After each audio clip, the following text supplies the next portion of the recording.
Hi everybody. So today I want to talk about how the narrative surrounding Brexit has changed since June 2016, and how I think eventually Brexit is going to end up eating itself. And I think we're beginning to see the start of that. So if you remember, around the time of the referendum, the British people were being told Brexit was about taking back control, it was about sovereignty, that absolutely nobody was talking about leaving the single market, according to Daniel Hannan, that we would get the exact same benefits from outside of the EU as we would as if we were members, that we could strike new trade deals and keep the benefits of the ones we already have.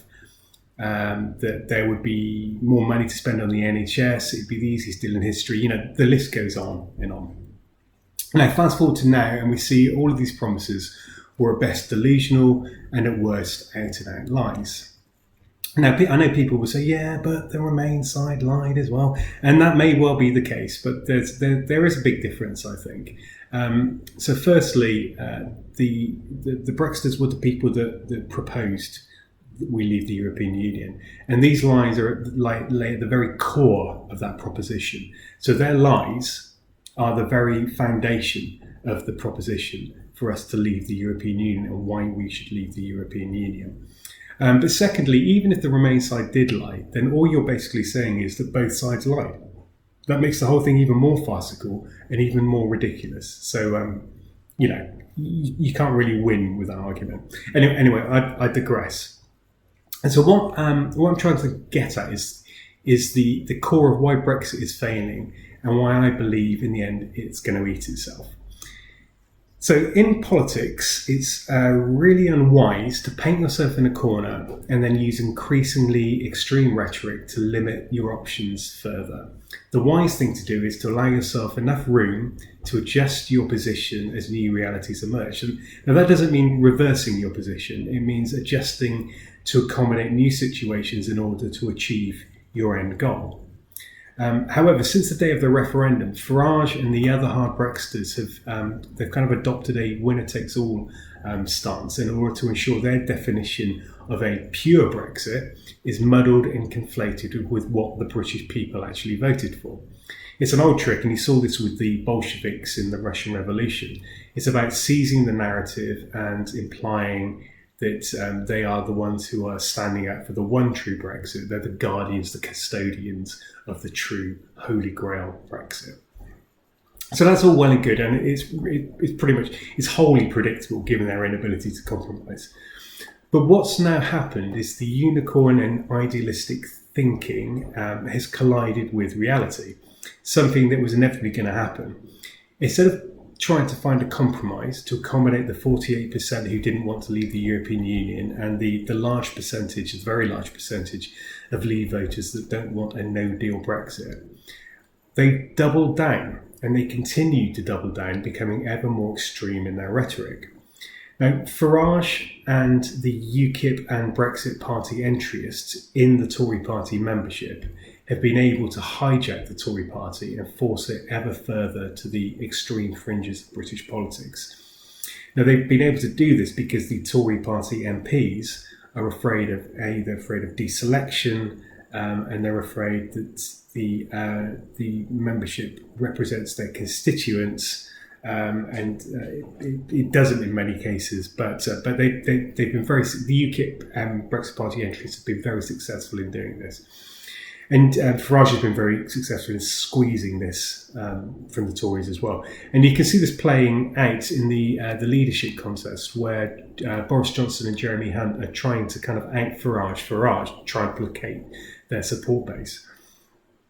But the thing is, the whole of Brexit, you see, is built on betrayal.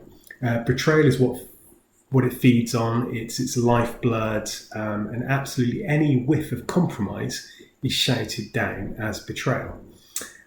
Even what I would consider a hardcore Brexiter like Liam Fox is now being labelled as a traitor. And this isn't going to change. It's only going to get worse. As soon as someone tries to define Brexit, or to apply a meaning to Brexit, a definition to Brexit, they will, and they are being torn down as traitors. And they're being told that they're betraying the British people. Now, I was talking to Majid Nawaz on LBC a couple of weeks ago, and I had an epiphany about how we could actually extricate ourselves from this. So my idea was to send Nigel Farage to Brussels to negotiate a deal, or no deal, and then put it back to the British people in a referendum, Farage's deal or Remain as the two options in that referendum.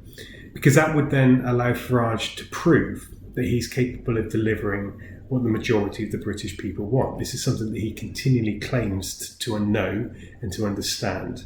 And so in this scenario, he would, rather than sniping from the sidelines, which he's made a lucrative career out of, he would actually have to deliver the goods. Now, of course, this will never happen. And there's no way Farage would do such a thing unless he was fully in control of the narrative, the media narrative, and how it was reported. But it's an interesting thought.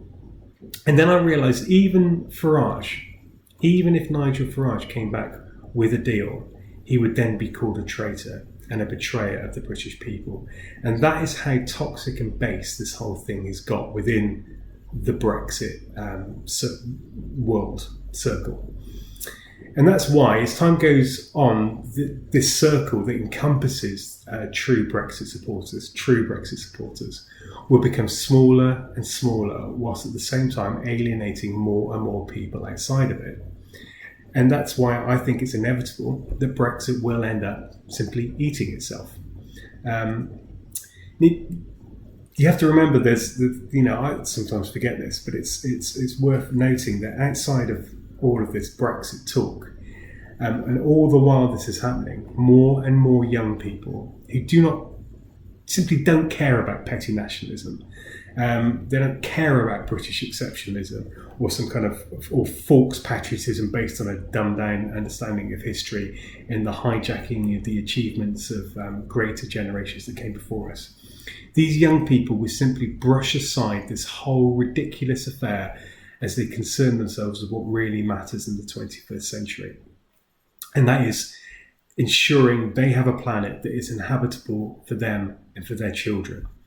So in many respects, Brexit is really the last stand of the old guard. And I think that's how it's going to be seen historically. It's a bit like a dark night before a brighter and more positive dawn. And I think Brexit will eventually just simply end up eating itself. That's what I think. If you enjoy this video, please subscribe to my YouTube channel. Find me on Twitter at Chris Hoare, or you can find me on Facebook.